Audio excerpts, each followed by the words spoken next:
on C-SPAN. President Bush spoke at the American Cemetery in Normandy, France, Sunday morning, marking the 60th anniversary of D-Day. Over 9,000 U.S. soldiers are buried at the cemetery, which overlooks Omaha Beach. The event's about 25 minutes.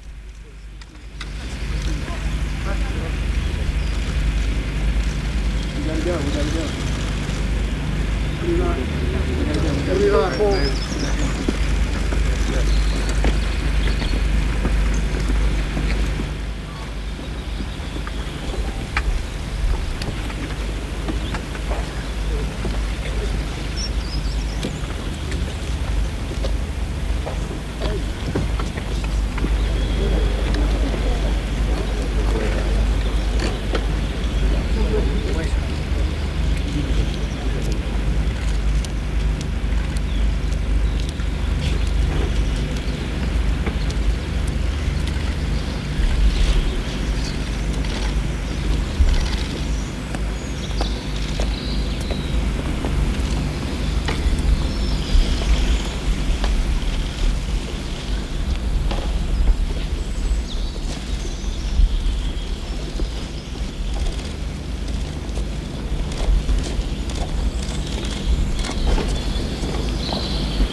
Keep going. Keep going.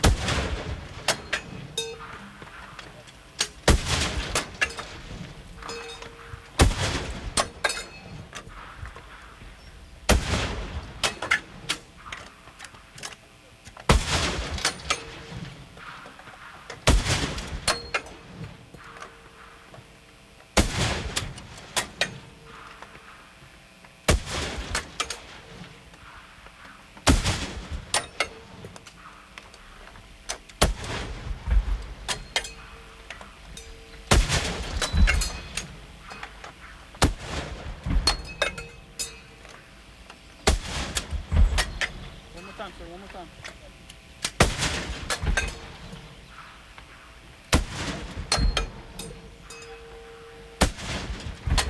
Last round, sir. Hurry!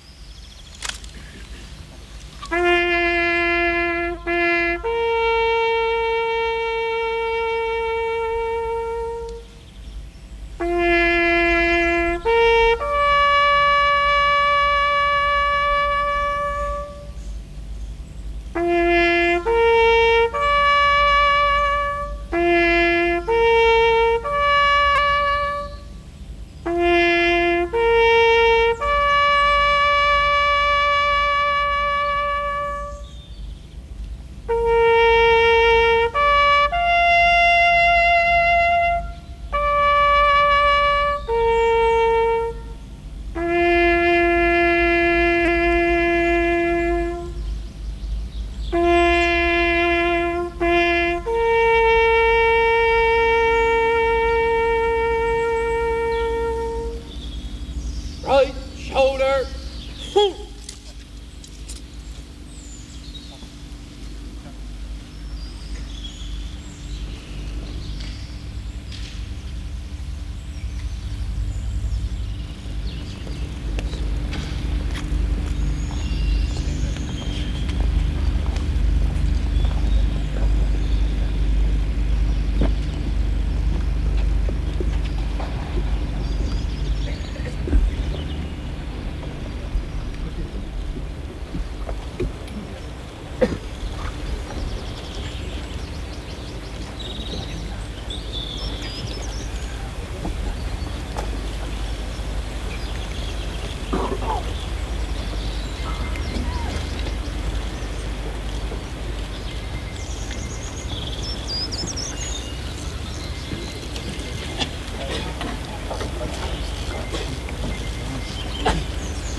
Mr. President, and Mrs. Chirac, Secretary Powell and Secretary Principi, General Myers, members of the United States Congress,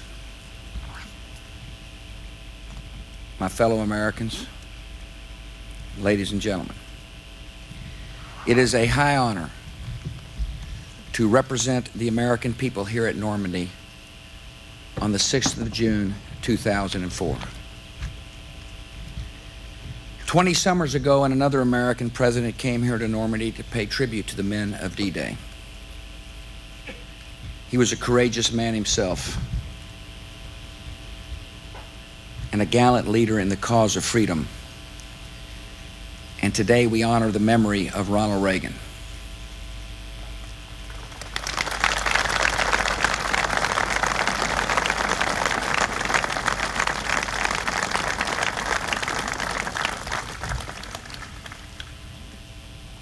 Mr. President, thank you for your gracious welcome to the reunion of allies. History reminds us that France was America's first friend in the world. With us today are Americans who first saw this place at a distance in the half-light of a Tuesday morning long ago. Time and providence have brought them back to see once more the beaches and the cliffs, the crosses and the stars of David. Generations to come will know what happened here. But these men heard the guns. Visitors will always pay respects at this cemetery. But these veterans come looking for a name and remembering faces and voices from a lifetime ago. Today we honor all the veterans of Normandy.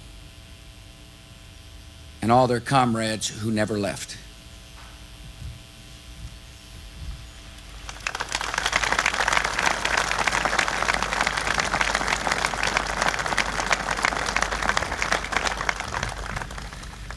On this day in 1944, President Franklin Roosevelt addressed the American people, not with a speech, but with a prayer.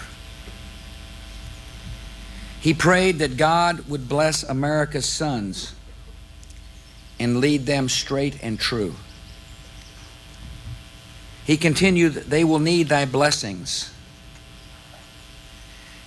They will be sore tired by night and by day without rest until victory is won. The darkness will be rent by noise and flame. Men's souls will be shaken with the violences of war." As Americans prayed along, more than 12,000 Allied aircraft and about 5,000 naval vessels were carrying out General Eisenhower's order of the day. In this massive undertaking, there was a plan for everything except for failure.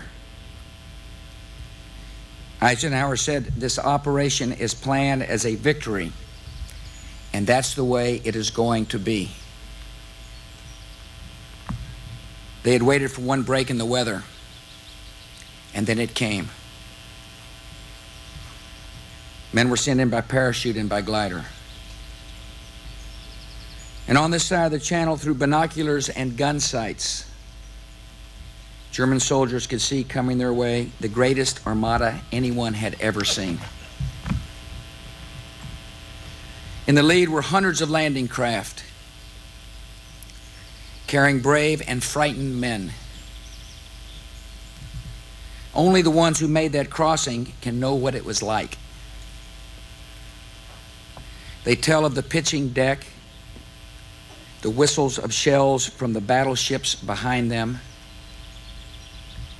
the white jets of water from any enemy fire around them, and then the sound of bullets hitting the steel ramp that was about to fall. One GI later said, "As our boat touched sand and the ramp went down, I became a visitor to hell." Hitler's Atlantic Wall was composed of mines and tank obstacles, trenches and jutting cliffs, gun emplacements and pillboxes, barbed wire, machine gun nests, and artillery trained accurately on the beach. In the first wave of the landing here at Omaha, one unit suffered 91% casualties. As General Omar Bradley later wrote, 6 hours after the landings, we held only 10 yards of beach. The British Commando Unit had half its men killed or wounded while taking the town of Saint-Aubin. A D-Day veteran remembers, "The only thing that made me feel good was to look around and try to find somebody who looked more scared than I felt. That man was hard to find." At all the beaches and landing grounds of D-Day, men saw some images they would spend a lifetime preferring to forget. One soldier carries a memory of 3 paratroopers dead and hanging from telephone poles like a horrible crucifixion scene. All who fought saw images of pain and death, raw and relentless.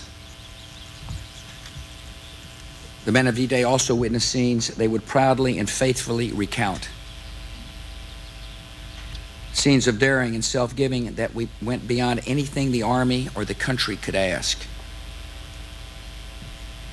They remember men like Technician 5th grade John Pender Jr., whose job was to deliver vital radio equipment to the beach.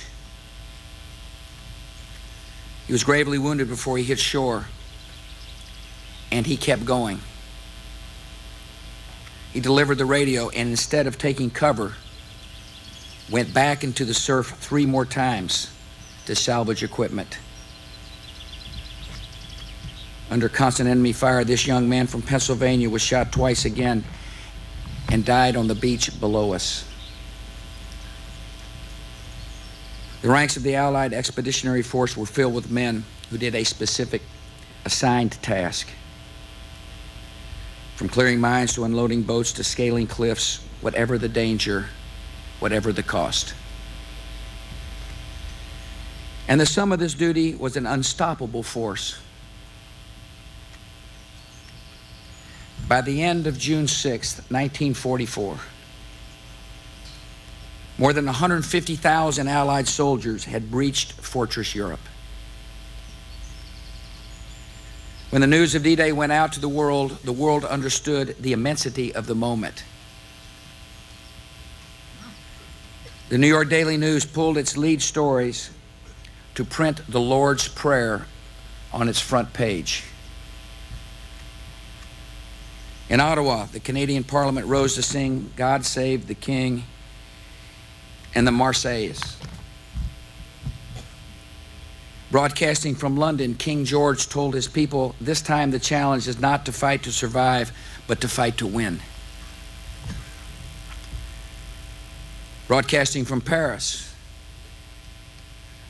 Nazi authorities told citizens that anyone cooperating with the Allies would be shot. And across France, the resistance defied those warnings. Near the village of Colville, a young woman on a bicycle raced to her parents' farmhouse. She was worried for their safety. Seeing the shattered windows and partially caved-in roof, Anne Marie Bruck called for her parents.